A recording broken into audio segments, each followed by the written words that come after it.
I started my career as a teacher way back in 1963.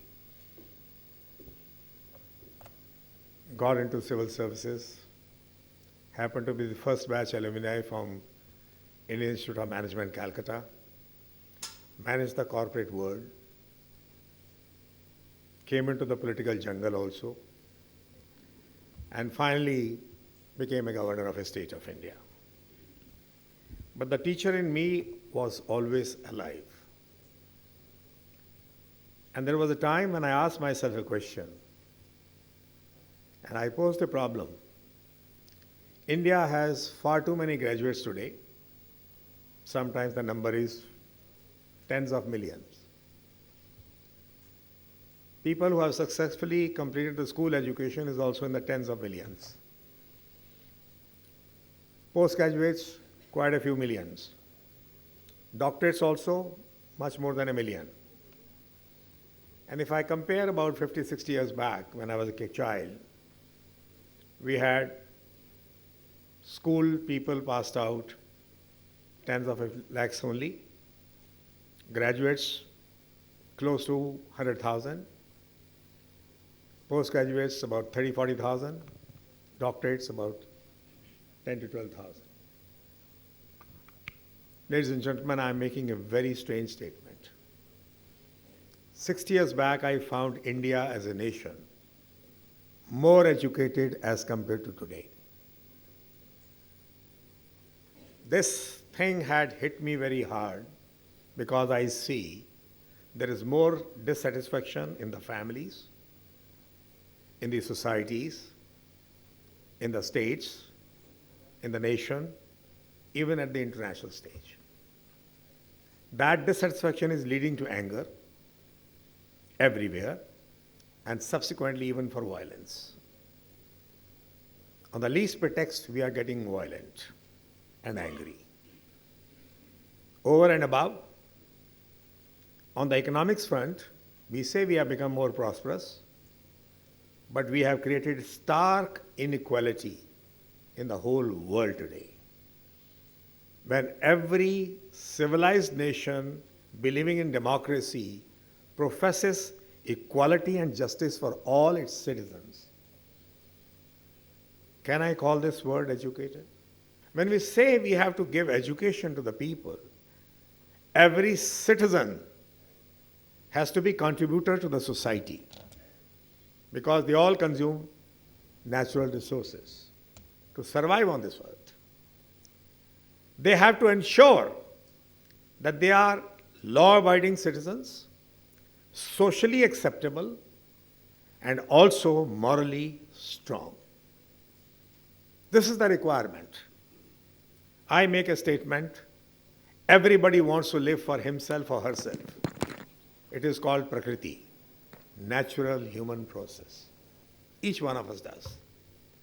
Then there are a few amongst us who snatch from others and they have the ability to make their lives enricher, better as compared to others. And this I call Vikriti. They create distortion in the society. They don't go by means, they want the end. But then there are few in this world who by virtue of their own efforts, by spirit of sacrifice also if required, make others' lives more meaningful and better. This we call Sanskriti, what is human culture. Every teacher has to fall in the last category when you talk about teachers' training. And the world has been dominated by only two forces. The evil ones who believed in distortion and Vikriti, and the one who believed in Sanskriti, who has the ability to give. Now coming back to education, I zeroed down on very simple definitions which I'd like to share with you. Education, I feel, if a person has to contribute to the society, to an organization, and to his own family also, has to have training and development of the human being, two functions main. In training, I put it, first is knowledge. Knowledge is what to do and why to do. What to do is the objective. Why to do is the reasoning that you are doing. You are going as an informed person in life. You're not going as an ignorant person. But something has to be done. And with explosive information coming every day, this small computer given by the God is proving highly inadequate. And this is also starts revolting when you feed so much information over there. But information is needed for decision making. There's no doubt about it. But all that is needed for information is needed for decision making. That's important. And that's what knowledge is required. Second part is skills. Now, skills is how to do it. Actual performance, which we have been talking about it. And the last part in training is developing a positive mental attitude, which means willingness to do. I went into our ancient Indian knowledge. It's not something of my own I would like to share, where I found out when you want to give knowledge, the mentor and the protege, you call teacher and the student, have to be in yog sthiti, in unison with each other. That's how the best quality and quantity will be passed on to the next generation. What we call parampara. Parampara, to give it away.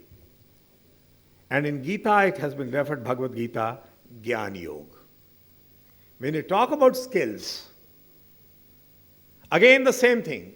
Want to give the best, it has to be Yog Sthiti.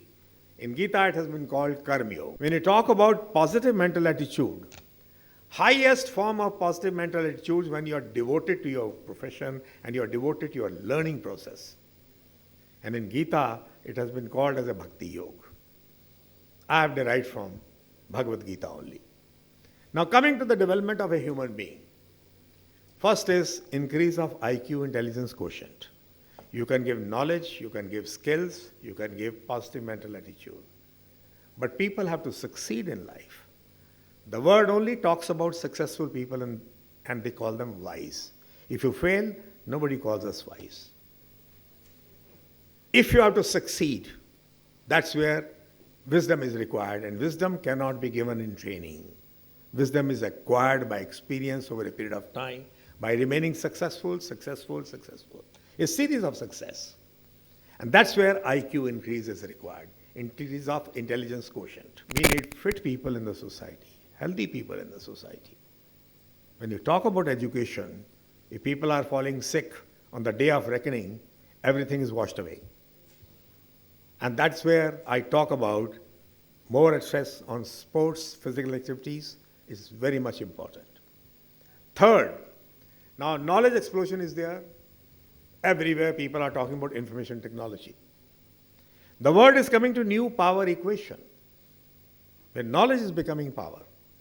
And specialization is required. Here we need emotional quotient. Here networking is required, building teams is required, associations, and you say my friend, my associate, you identify yourself who are prepared to go through legal scrutiny of any country of the world, because nations are governed, states are governed by a legal system.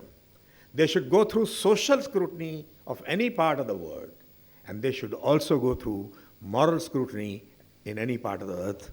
Thank you very much.